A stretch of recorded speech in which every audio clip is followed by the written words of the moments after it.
yung size na to, pero alanganin pa to kaysa dun sa mga nakawakan natin dati. Pero for sure malaki na siya.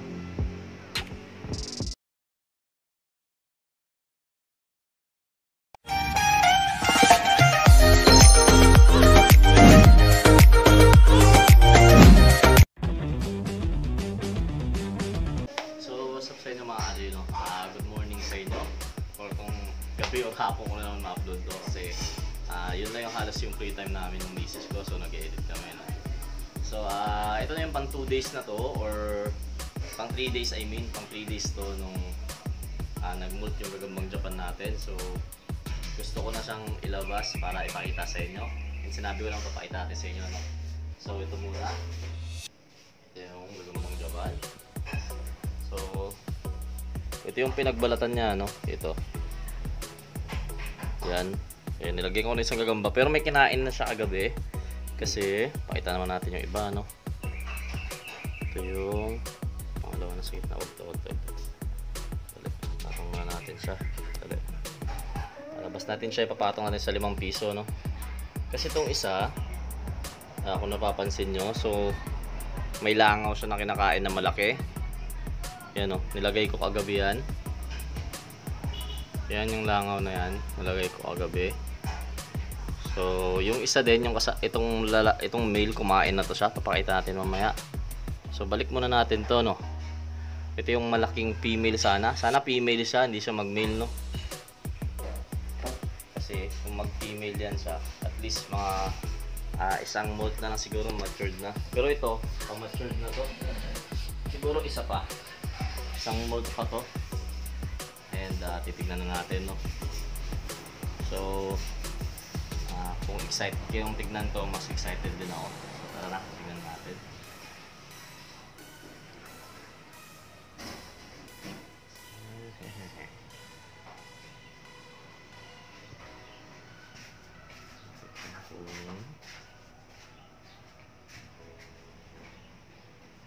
Kasi dumating to ng maliit lang sa akin to.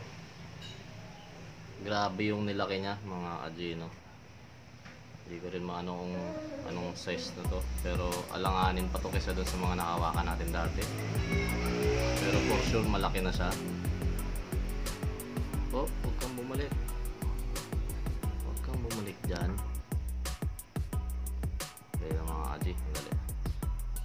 Pause muna baby, kukuha tayo ng mas maganda. Dito na siya mga Adji.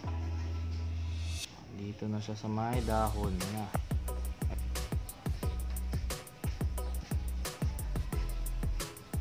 Yun, palabas na siya.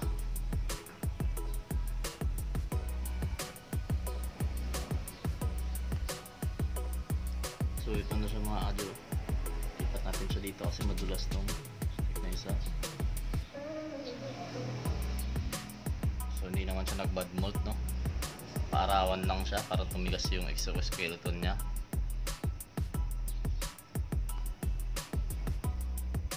Yan, ano kalaki yung gagamba ngayon. Ayan, sa 5 piso.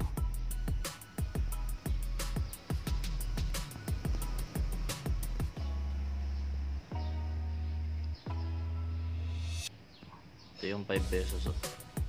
Pero maliit pa to siya. Itong size niya na ganito, kumpara doon sa mga nahawakan namin ng mga monster size, no? Yun siya, grabe, oh. Haba. So, ano ba nali,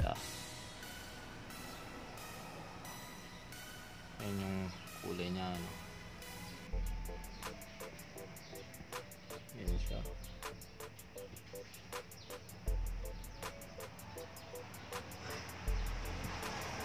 Kumain siya.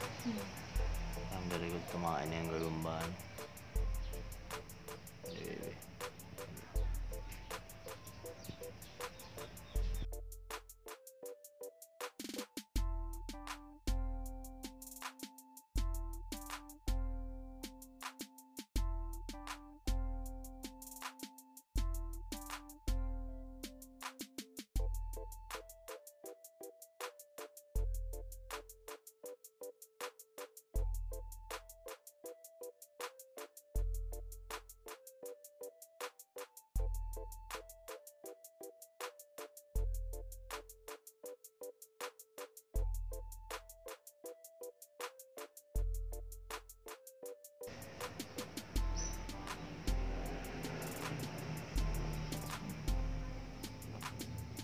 So sa nahawakan ko mga Aji, no, na male.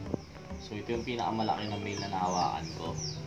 Pero kung female kasi, maliit pa to siya. Kung naalala niyo mga videos natin dati. So maliit pa to para sa female, no. Parang wala pa sa ano to. Makakalahati na siguro to ng female. Pero yung overall na laki ng female, walang wala to. So siguro mga limahin mo yung katawan nito, pati yung ano. Yung paa siguro doblehin mo. Ganun yung monster size na female, no. Pero malaki na siya mga Aji. Nakikita na siya. Ito yung gagambo. Malaki na talaga.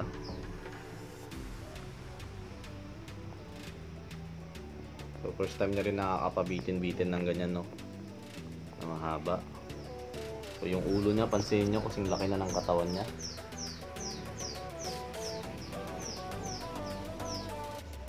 So ito yung magiging breeder natin. So ito yung paparamihin natin, no.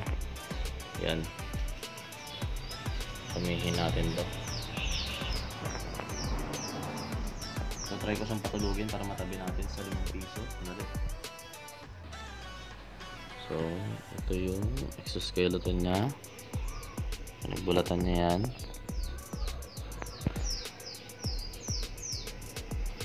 Ito yung pedipalps nyo. Yan o. Yan yung male. Yan. Yung male siya. Tapos ito yung kinain nyo. Ito yung malaking langaw sa gilid. So yan yung kinain niya kagabi. So yan. And tulugin na natin siya. Tabi natin sa 5 pesos na.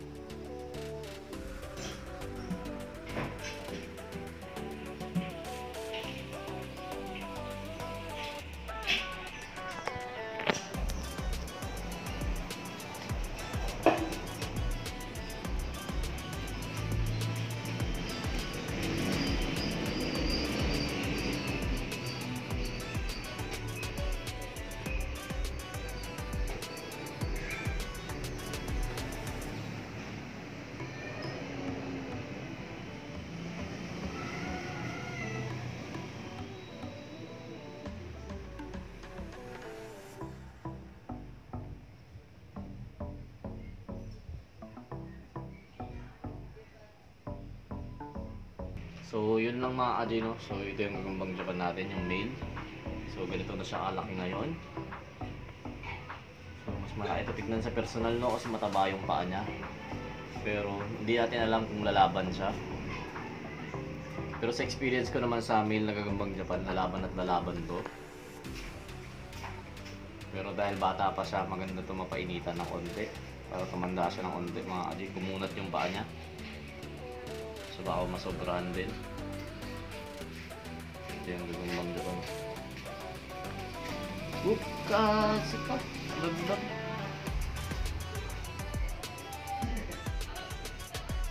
So balik ko na siya doon sa loob ng lalagyan niya, no. Sabit ko na lang sila doon sa may halaman mamaya.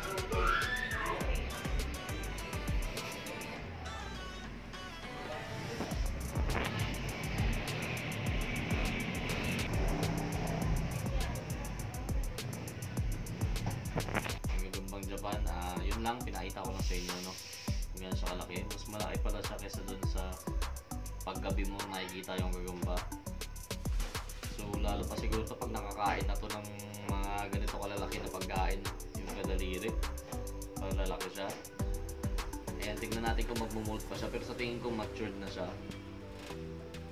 So baka controlling ko na itong kain nito kasi yung pedipalps nun, may butas-butas na, no, ibig sabihin na pwede na mag-mate itong male na, no.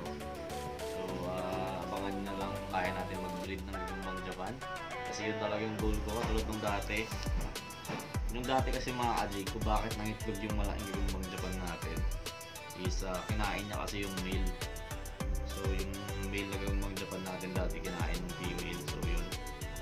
Pero to, sa tingin ko mag-breed naman sila na hindi nila kailangan magpatayan, no. I-search na rin natin kung paano, pero yun, yun lang for now, no. Maraming salamat po sa panonood. Again, Gagambino to. And sa mga hindi pa nakapag-subscribe, mag-subscribe kayo kasi hindi nyo alam malapit-lapit na. So ilang buwan lang ito mga Aji. Mamimigay talaga tayo ng mga gagambang Japan. So yung purpose ko is may kalat ko din sa inyo kung anong meron ako. So yun lang, no. Maraming salamat po and God bless sa inyo lahat. Sige niya. Takbo banda.